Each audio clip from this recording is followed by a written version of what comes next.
हैदराबाद जे Sindh museum में शेख अयाज़ मेलो लगायो वियो जेका शेख अयाज़ मेलो हैदराबाद सिंध म्यूज़ियम में खाना बदोशी अंदरि लॻायो वियो जेका 5th अयाज़ मेलो लगायो वियो जंहिंमें हिते सिंध जा अदीब शाइर ऐं फ़नकार बि मौजूदु आहिनि। अचो त उन्हनि सां ॻाल्हि ॿोल कयूं उन्हनि छा चवण आहे। जी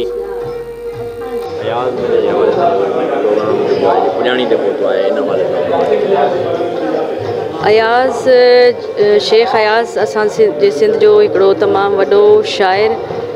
हुयो ऐं मां त चवां थी शाइर सां गॾु गॾु हू हिकिड़ी तमामु वॾी शख़्सियत जा मालिक हुया ऐं हुननि जो सिंध जे लाइ सिंध जे माण्हुनि जे लाइ हर एंगल सां मतिलबु जेके बि उन्हनि शाइरी कई आहे उहो हिकिड़ो तमामु वॾो उन्हनि जो कमु आहे। ऐं आउं पंहिंजी ख़ुशनसीबी सम्झां थी जो हर साल शेख अयाज़ जे मेले ते मूंखे इनवाइट कयो थो वञे ऐं इन में जेको मेलो मचाइण में जेको बि वधीक जेको आहे आउं शाबासी ॾींदसि अदी इरफाना मला खे ऐं अदी अमर सिंधूअ खे हिननि जो वॾो कॉन्स्ट्रीब्यूशन आहे जो ही एतिरी सुठे तरीक़े सां जहिड़ो शेख अयाज़ जो नालो हुयो तहिड़ो इवेंट था ही मल्हाइनि त मां मुबारकूं ॾींदसि अदी इरफाना खे ऐं अमर सिंधूअ खे ऐं शेख अयाज़ जो नालो जेसि ताईं सिंध आहे जेसि ताईं ही दुनिया ऐं कानात आहे अमर रहंदो इंशाअल्लाह असां उन्हनि खे ॻाईंदा रहंदासीं।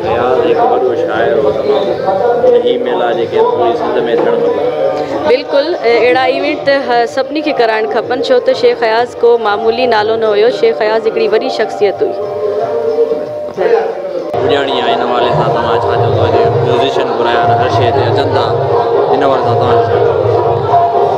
अयाज़ मेले जी पुॼाणी निहायत शानदार पई थिए बिल्कुलु ईअं पियो लॻे जीअं जेका इनॉग्रेशन हुई जेतिरी शानदार इनॉग्रेशन हुई ओतिरी शानदार या हिन जी पुॼाणी पई थिए। आख़िरी अॼु ॾींहुं आहे आख़िरी शाम आहे ॿियनि लफ़्ज़ में आख़िरी धमाल आहे। अॼु राग थींदो ऐं सिंध जा मायानाज़ ऐं बहितरीनु रागी अॼु शामिलु आहिनि हिन में सथ में 5 ॾींहंनि में ई तमामु हिकु हर वैराइटी हिते हुई रागी हुआ शाइर हुआ वॼता हुआ इंटेलेक्चुअल्स हुआ शाइर हुआ अदीब हुआ त अॼोको जेको सॼो सेशन हलियो आहे तमामु लाजवाब क़िस्म जो भरपूर क़िस्म जो आहे। म्यूज़िक जेको आहे असां उमेद था रखूं म्यूज़िक बि अॼोके म्यूज़िक में उस्ताद फ़तेह अली ख़ान शामिलु आहे ज़ुल्फ़कार अली डॉक्टर साहब आहिनि मां आहियां बेदिल मसरूर साहब आहिनि अरीब अज़हर आहे दीबा सहर आहे ये सभई आर्टिस्ट जेके उहे आहिनि जेके सॼी राति ॻाईंदा आहिनि ऐं बहितरीनु ॻाईंदा आहिनि त उमेद था रखूं त अॼोकी राति यादगार थींदी ऐं जिन दोस्तनि हिन में मदद कई आहे हिन प्रोग्राम में उन्हनि खे ख़ुदा ख़ुशि रखे जस लहनि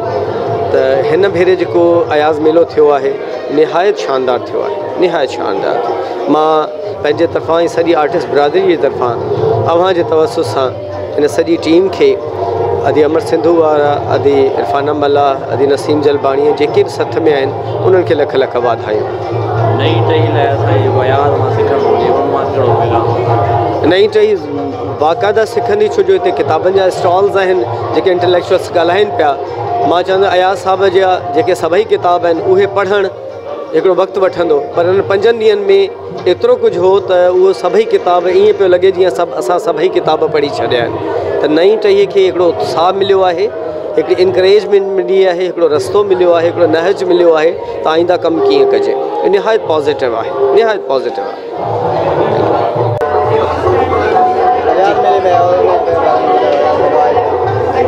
हाँ ज़ाहिर आहे अयाज़ मेलो हिकिड़ो वॾो मेलो आहे ज़ाहिर वॾो नालो आहे शेख अयाज़ साहिब जन जो ऐं मेलो ज़रूरी न आहे त हू सिर्फ़ु दरगाह हुजे ऐं मेलो हुजे।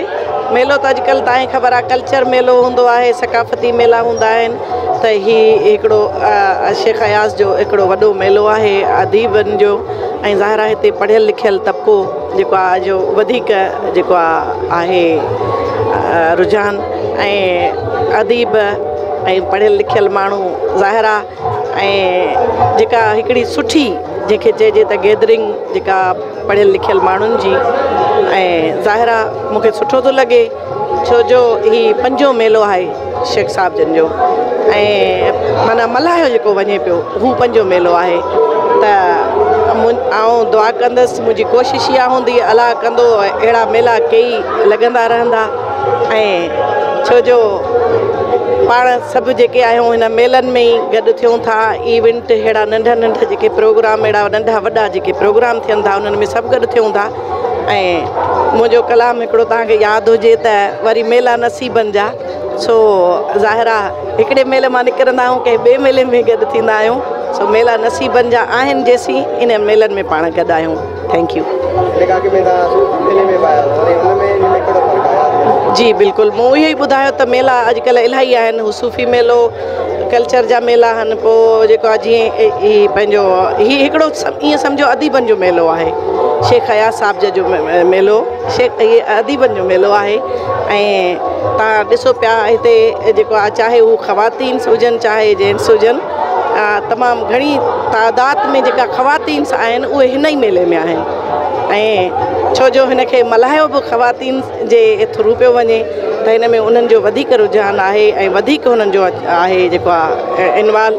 वधीक आहिनि ऐं मूंखे ख़ुशी थी थिए ज़ाहिरा मुंहिंजियूं भेणूं आहिनि मुंहिंजियूं सरतियूं आहिनि मुंहिंजियूं जेॾियूं आहिनि ऐं आउं चाहींदसि त असांजूं भेणूं अहिड़ा मेला कई मल्हाइनि थैंक यू अयाज़ मेलो मक़बूल तरीन मेलो आहे हैदराबाद में अमर जुनो या अलावा सिंध जे ॿिए शहर में लॻण हाँ बिल्कुलु इहा तव्हांजी वाक़ई वजह आहे ॻाल्हि ही सिर्फ़ु हैदराबाद में न हुजणु खपे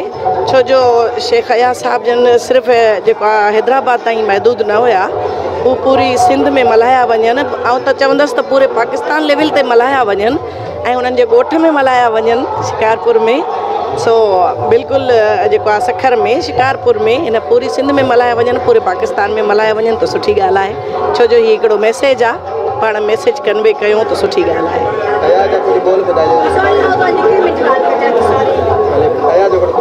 जी जी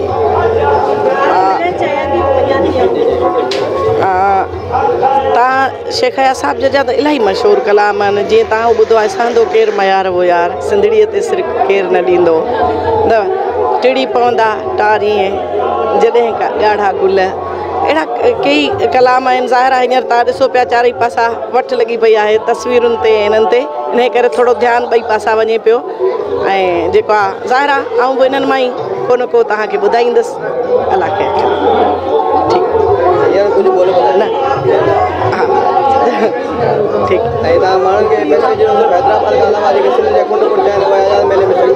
हा बिल्कुलु जेको आहे अचणु खपे असांजी पूरी सिंध वारनि खे अचणु खपे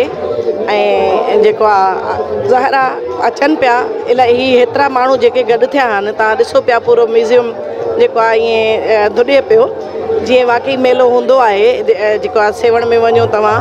कलंदर शाहबाज़ जे मेले में बि ईअं ई हूंदो आहे रश या भिटाई ते वञो त उते बि ईअं ई रश हूंदो आहे शाह लतीफ़ सरकार जन जे अहाते में सो हीउ बि हिकिड़ो ईअं ई मेलो सम्झो ठीकु आहे थैंक यू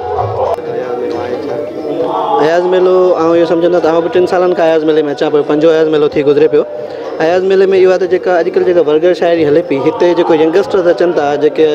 नई क़ौम अचे थी उन्हनि खे अयाज़ मेले में अयाज़ जी शाइरी ॿुधण जो मौक़ो मिले थो ऐं तमामु हिकु सुठो प्लेटफॉर्म आहे ऐं थियणु घुरिजे अॼुकल्ह जी जनरेशन खे ख़बर पए त इहा बि शाइरी थी गुज़री आहे छो जो अॼुकल्ह सभिनि खे विसरी वियो आहे सभु इश्किया शाइरी में हलिया विया आहिनि अयाज़ जी शाइरी आउं बि ॻाईंदो आहियां उस्ताद बुखारी लतीफ़ सरकार ॻाईंदो आहे अयाज़ मुंहिंजो तमामु फेवरेट शाइर हुयो ऐं तमामु सुठी शइ आहे हुजणु घुरिजे जी जी उहो त स्टेज ते वञी ख़बर पवंदी बिल्कुलु अयाज़ जा 2 बोल ॿुधाईंदासीं ऐं तमामु तव्हांखे मज़ो ईंदो उन खां पोइ वरी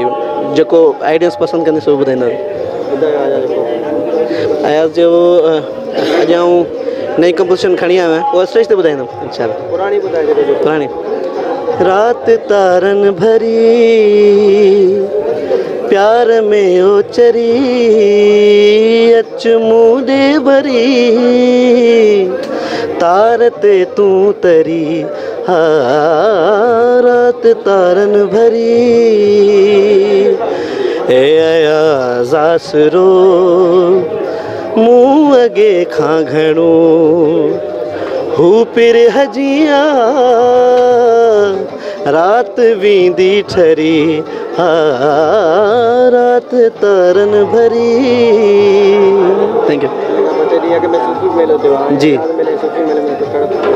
असल में सूफ़ी मेले में हिते होस्ट कोन out of country culture shows करण जे लाइ दुबई वियो हुअमि सो नेट ते ॾिठोसीं पियो उहो तमामु ई घणो फेमस थियो आहे अहिड़ा शोज़ थियणु घुरिजनि हिते बिल्कुलु अयाज़ मेलो त थियण ई घुरिजे असां पाण अयाज़ मेले जा फैन आहियूं ऐं अदी अमर खे अदी इरफाना खे असीं मुबारकूं ॾींदासीं त अहिड़ो कामयाबु मेलो कनि था ऐं थियणु घुरिजे हैदराबाद में थींदा उन खां अलावा किथे असल में आउं इहो चवंदुसि जेके जेके जिथे जिथे सूबा आहिनि न जिथे जिथे सिंधी मौजूदु आहिनि उन्हनि खे अहिड़ी एक्टिविटी करणु घुरिजे अदी अमर या अदी इरफाना हिते जाइनि त ज़ाहिर ॻाल्हि आहे हिते ई कंदा कराची में न वञी कंदा त कराची वारनि खे अपील थो कयां जेके कराची में जेके माण्हू आहिनि जेके सुगड़ आहिनि उहे वरी उते बि अयाज़ मेलो कनि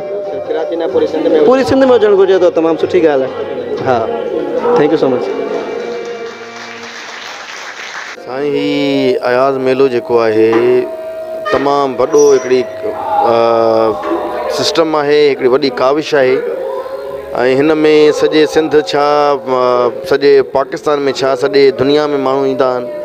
ऐं हिन जी अहमियत एॾी वॾी आहे जो तमामु जेको आहे सो पढ़ियलु लिखियलु तबिको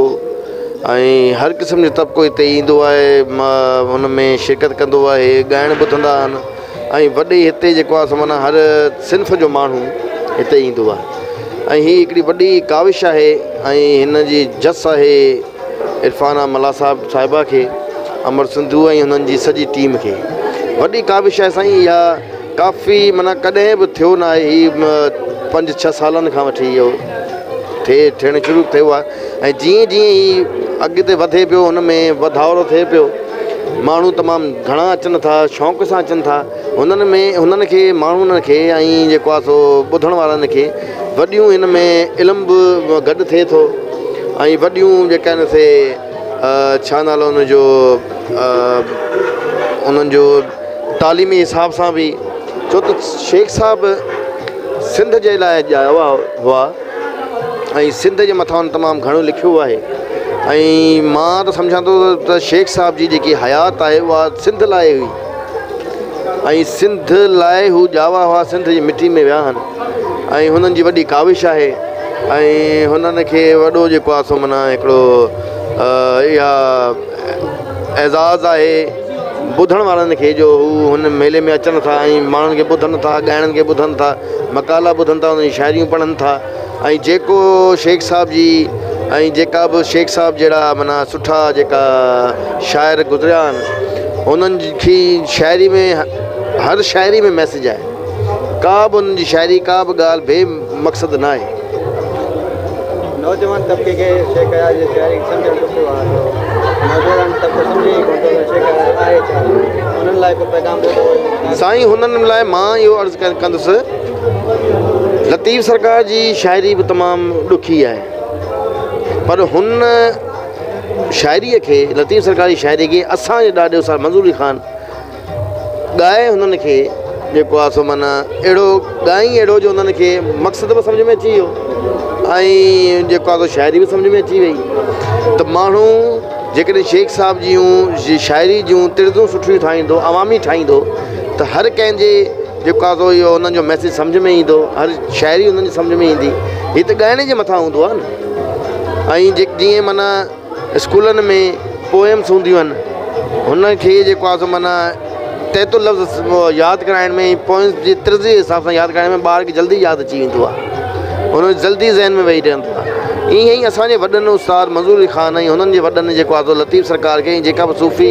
शाइर गुज़रिया आहिनि हुननि खे जेको आहे सो आसान करे माण्हुनि ॾांहुं मुंतक़िल कयो आहे ऐं शेख साहिब जा कलाम मुंहिंजे चाचे रजब अली साहिबु ॾूर थींदा वञनि रोज़ जोगी अहिड़ा इहे हुननि जो ॻाइल आहे ऐं मूं बि 4-5 सालनि खां मां बि साईं जा कलाम ॻायां पियो हिते मेले में ऐं जेको आहे उहे बि जिते बि फरमाइश थींदी आहे सॼे सिंध में आउटडोर पाकिस्तान में उते बि साईं जा कलाम ॻाईंदा आहियूं जी इहे त पंजो अयाज़ मेलो आहे ॾाढो हैदराबाद में मशहूरु थी वियो आहे पर सिंध जे ॿिए कहिड़ी कुंड कुटे में अहिड़ो मज़ो कोन थो लॻे हुन लाइ तव्हां पैगाम ॾियो त सिंध जे हर कुंड कुटे में अहिड़ा मेला लॻनि जो आवाम ते शोर कोन्हे साईं मां त चवां थो त शेख साहिब जो ऐं शेख साहिब जी टहीअ जा ऐं हुननि जी लेवल जा जेतिरा बि शाइर गुज़रिया आहिनि हुननि जा सभिनीनि जा इहे माना मेला थियणु खपनि हर हंधि थियणु खपनि सॼे सिंध में छा सॼे पाकिस्तान में छा सॼे दुनिया में थियणु खपनि ऐं जेतिरो बि असां पंहिंजे सिंध खे वाधारो ॾींदासीं ओतिरो असांजी शान आहे, असांजी इज़त आहे, असांजी अज़मत आहे। त मां चवां थो त अहिड़ा मेला त पूरे माना दुनिया में हुजणु खपनि। हुन में माना फ़नकारनि जो बि भलो आहे, साज़िंदनि जो भलो आहे, ऐं जेको आहे सो सॼी टीम जो बि ऐं ॿुधण वारनि जो बि इल्मु वधंदो आहे। ऐं मां चवां थो सॼी दुनिया में इहे मेला हुजणु खपनि। साईं मां तव्हांखे अर्ज़ु कई जो मुंहिंजे चाची जेको आहे सो तमामु ज़बरदस्त कलाम ॻायो साईं जो शाइरी। दूर थींदा वञनि रोज़ जो गियड़ा तूं अञा पियो जीअं हाय रे जीअड़ा दूर थींदा वञनि रोज़ जो गियड़ा। आज़ाद मेले जे बारे में तव्हां कुझु ॿुधायो, जेको आज़ाद मेलो लॻो आहे उन जे बारे में कुझु तव्हां ॿुधायो। हिते मेले में अची ॾाढी ख़ुशी थी आहे ऐं मेलो तमामु सुठो। असांखे घुरायूं जेको असांजो हाल हो सो फ़न पेश कयोसीं। अलाह साईं जेको फ़न ॾिनो आहे सो पेश कयोसीं ऐं हीअ अलाह जी महिरबानी आहे। सुठा आइटम थी आहे सभिनि जी। अलाह इज़त रखंदो, असांजी बि इज़त अलाह रखी। ॿियो आयासीं तव्हां सां मिली ॾाढी ख़ुशी थी। अलाह तव्हांजे चैनल खे आबाद रखे। तव्हांजी वॾी महिरबानी। मूं जहिड़े माण्हू सां ॻाल्हाए पियो, तव्हांजी महिरबानी। ख़ुशि हुजे। ठीकु आहे साईं। आज़ाद मेले में तव्हां परफॉर्म कई आहे, ठीकु आहे। ऑडियंस जो केतिरो माना कॉन्फिडेंस हुयो जेको तव्हां एंजॉय कयो? ऑडियंस हाणे त तव्हां वटि कैमरा तव्हां वटि हुई न त तव्हां ॾिठो न आउं कहिड़ो वरी कूड़ ॻाल्हायां। बसि जेका हुनजी ऑडियंस ताड़ियूं वॼायूं ख़ुशि थिया। बसि अलाह ख़ुशि रखे न। इन करे थोरी देरि ख़ुशि थिया। अलाह हुननि खे ख़ुशि रखे। असांजो कमु आहे बसि लोक खां लुड़क लकाए माण्हुनि खे मूं खिलायो आहे। शायदि कुदरत वारे मूंखे इन लाइ ठाहियो आहे ऐं अलाह जो अहसान मंद आहियां। शुक्र मुंहिंजे अलाह जो जंहिं इज़त ॾिनी, फ़न ॾिनो, हुनजी वॾी महिरबानी तव्हांजी दोस्तनि जी। हे प्रोग्राम इरफाना मलाई अमर जो रखायो आहे, हुनजे बारे में तव्हां कुझु चओ। उन्हनि खे अलाह साईं सदा ख़ुशि रखे ऐं सॼी जिन बि प्रोग्राम कयो, वॉलेंटियर जिन किताबनि जा स्टॉल आहिनि, चांहि जा स्टॉल आहिनि, बर्गर जा स्टॉल, ॻाइणु वॼाइणु, साउंड, अनाउंसर ऐं कैमरामैन, सभिनि खे अलाह साईं ख़ुशि रखे। त अची ॾाढी ख़ुशी थी आहे। चैनल में तव्हां कंहिं दोस्तनि खे पैगाम ॾियणु चाहियो त तव्हां पंहिंजी दिलि जी ॻाल्हि करे सघो। तव्हां चैनल ईंदो कॾहिं? चैनल अची वेंदो तव्हां बसि अची वियो त बि ॾिसंदासीं। ठीकु आहे, ठीकु आहे। अलाह साईं ख़ुशि। अयाज़ असांजे सॼी सिंध जी सुञाणप आहे ऐं अयाज़ मेलो हिकिड़ो सुठो सवण आहे ऐं हिन में पंहिंजो मेन ॻाल्हि इहो आहे त हिते असांखे मेन ॻाल्हि इहो त आर्टिस्ट जेके हिते असां ईंदा आहियूं त हिते हिकिड़ो असांखे माहौल मिलंदो आहे जेको आर्टिस्ट खे माहौल मिलणु खपे ऐं उहो असांखे माहौल मिलंदो आहे। हिते ॿुधंदड़ तमामु सुठा मिलंदा आहिनि ऐं हुते हालांकि परफॉर्म कंदे जो ॾाढी ख़ुशी महसूसु थींदी आहे ऐं ॾाढो असां पाण मज़ो वठंदा आहियूं ॻाईंदे। पहिरीं दफ़ा आयो अॻ में अयाज़ मेले में? न अयाज़ मेला जेतिरा बि थिया आहिनि उन्हनि में मूं परफॉर्मेंस कयो आहे। हालांकि खाना बदोश कैफ़े जो इनॉग्रेशन जेको थियो हुन में बि इहो मूंखे शर्फ़ हासिलु आहे त हुनजी महफ़िल मौसीक़ी जेका थी फस्ट टाइम हिते हुन में बि आउं आर्टिस्ट हुअसि। इन खां 2 ॾींहं पहिरीं सूफ़ी मेलो लॻो ऐं सूफ़ी अयाज़ मेले में साईं हाणे हर इवेंट जो पंहिंजो जेको सो हुनजा पंहिंजा ऑर्गेनाइज़र्स हूंदा आहिनि ऐं उन्हनि जा पंहिंजा जेको सो रूल्स हूंदा आहिनि। हालांकि मूंखे त 3 ॾींहं थिया आहिनि ऐं पाकिस्तान पहुतो आहियां ऐं कैनेडा हुअसि। सो जेके बि इवेंट्स थियनि था उन्हनि जा पंहिंजा रूल्स हूंदा आहिनि ऐं सभु को पंहिंजे जेको सो हिमत आहार जेको सो कोशिशि करे थो ऐं बहितर खां बहितर जेको सो हुनखे बहितर करण जी कोशिशि करे थो। सो मुंहिंजो कमेटी आहे त जेके बि इवेंट्स थियनि था असां वटि सूफ़ी मेलो थिए, अयाज़ मेलो थिए, भले ॿियो कोई इवेंट थिए, पर जेके इवेंट्स थियनि था ऐं हींअर जेका असां वटि इवेंट्स थियनि था उन्हनि जो हिकिड़ो मेन मक़सदु इहो आहे त असांजी जेका ऑडियंस आहे, असांजा जेके माण्हू आहिनि, असांजो माहौल आहे, उन्हनि में अवेयरनेस अचे थी ऐं अहिड़े क़िस्म जा जेको सो इवेंट थींदा रहनि।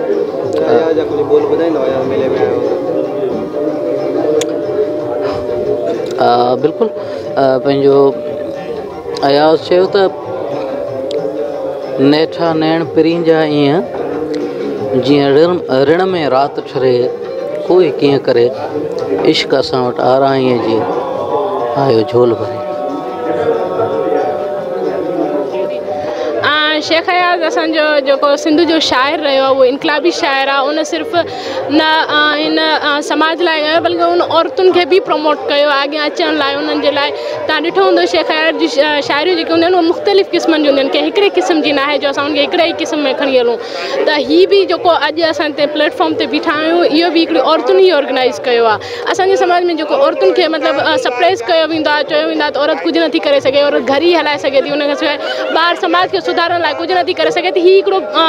ज़बरदस्त मिसाल आहे उन्हनि मर्दनि लाइ, उन पिदशाही समाज लाइ। उनखे हिकिड़ो वॾो धकु लॻो आहे जॾहिं हीअ मतिलबु प्लेटफॉर्म ठहियो आहे, छो की हिते औरतूं बि आहिनि, मर्द बि आहिनि। हीअ हिकिड़ी प्रोग्रेसिव उहो आहे त औरतुनि खे प्रमोट कयो वञे, औरतुनि खे पढ़ायो वञे, लिखायो वञे। हिन समाज खे सुधारण लाइ औरतुनि जो बि रोल आहे। अगरि तव्हां तारीख़ पढ़ंदो त उन में औरतूं बि इलाही मिलंदियूं, पर असांजे समाज में औरतुनि जी छो त अहमियत घटि हूंदी आहे, उनजी तारीख़ बि कान पढ़ी वेंदी आहे, पोइ उनखे सिर्फ़ु घर जी 4 दीवारुनि ताईं महदूद कयो वेंदो आहे। सो हीअ हिकिड़ो ज़बरदस्त प्लेटफॉर्म आहे जिते इहो माण्हू खे जवाबु ॾेई सघे थो, अब औरत बि समाज जे सुधारे लाइ कुझु करे सघे थी।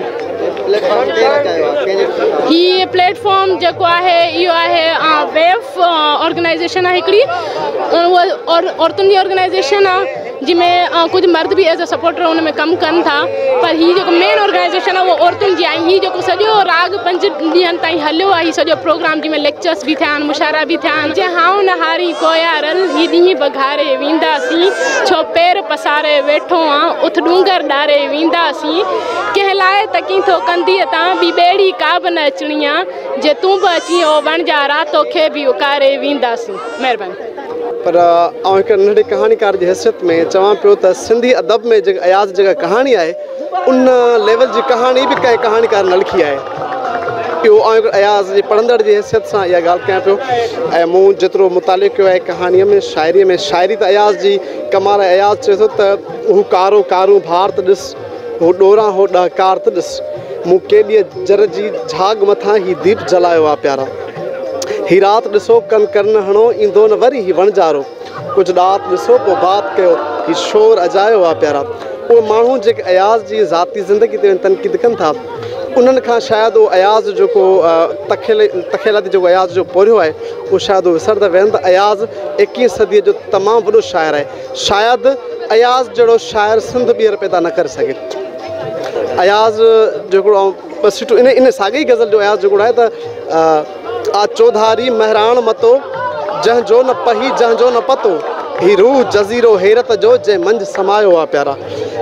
सो अयाज़ सिंधी शाइरीअ जो ताज आहे। अयाज़ खां सवाइ सिंधी शाइरी अधूरी आहे ऐं अगरि अयाज़ खे कढी छॾिजे त सिंधी शाइरी हिकिड़ी खोखली आहे, उनजो का बि सिंधी शाइरी जो अयाज़ शाइरी खां सवाइ को बि टके जो वैल्यू न आहे।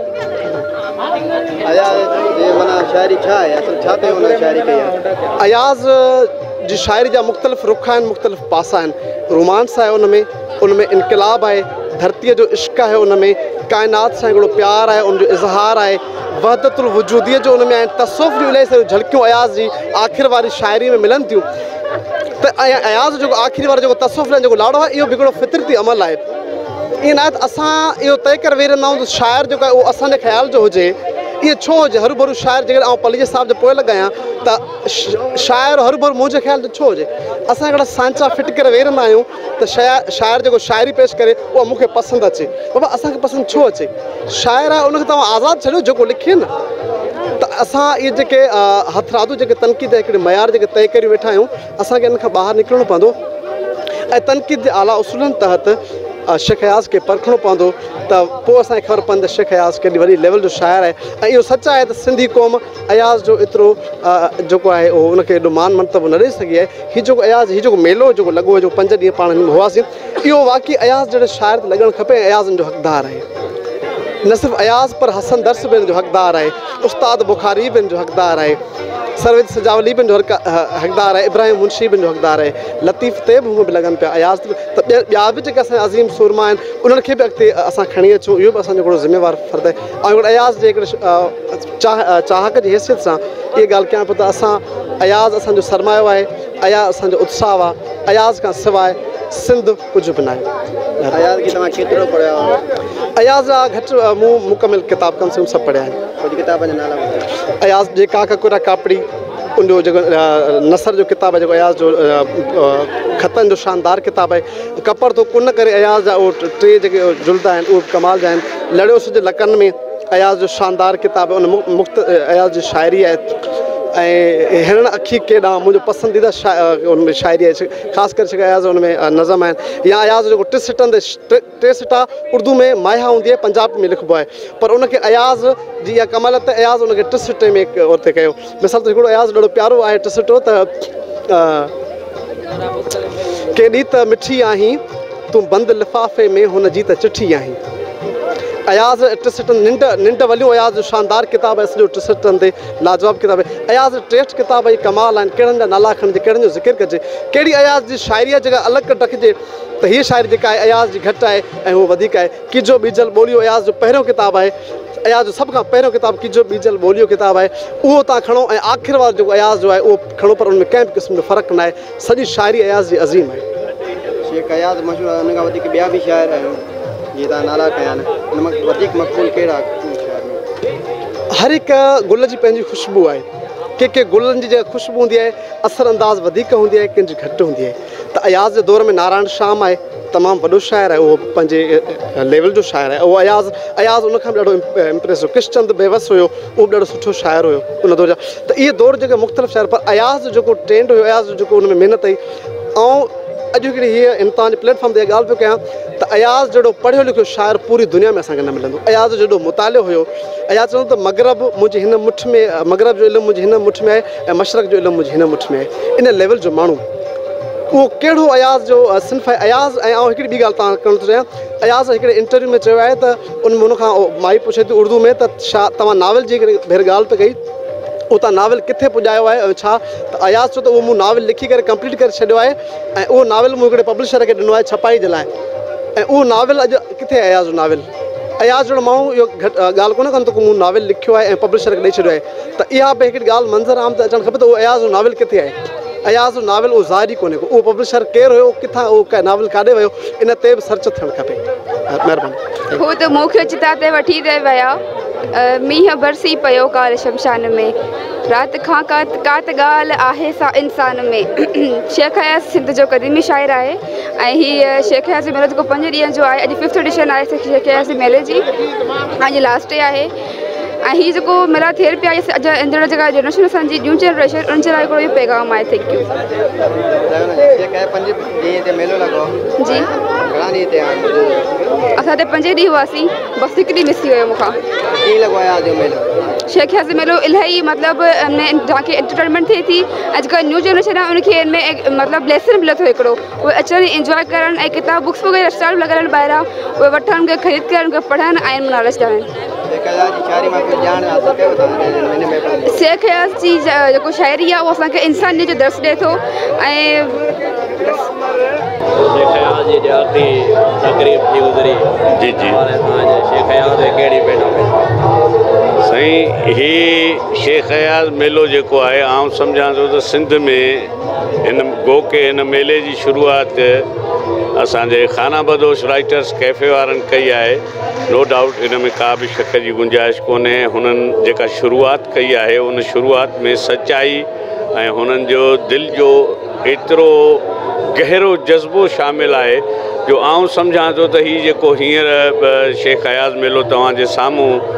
नज़र अची रहियो आहे, इहो अॻिते हली आउं हिनखे क़ौमी मेलो सम्झां थो त हीउ अॻिते हली सिंध में ईंदड़ इनशाला 5, 8, 10 सालनि जे अंदरि, 10 सालनि खां वधीक न, इनशाला 10 सालनि जे अंदरि हीउ मेलो क़ौमी हैसियत खणी वेंदो। ऐं इनशाला ईअं सम्झो त सिंध जे सूबे में सरकारी सतह ते शेख अयाज़ जो मेलो मल्हायो वेंदो ऐं बाक़ाइदा से हिकिड़ो जीअं हींअर असां थोरी देरि पहिरियों हदीजनि ॿुधाइनि पियूं त पूरे पाकिस्तान खां महिमान कई आया आहिनि ऐं अयाज़ मेले में अची उहो हर को माण्हू पंहिंजे ज़ाती तौर ते इनफ़रादी तौर ते उहो हिकिड़ी पार्टिसिपेशन थो करे, यानी शामिल ऐं शरीक त थियनि था, पर उनखां अलावा हुननि वटि हिकिड़ी लचक आहे मोहबत जी, कुर्ब जी, ऐं जेको असां सिंधी माण्हुनि जो मिज़ाज आहे हिकिड़ो नरमीअ वारो ऐं मोहबती मिज़ाज जेको असांजो आहे उन ई मिज़ाज जा मज़हर आहिनि ही सभु माण्हू जेके हींअर असांजे सथ में शामिल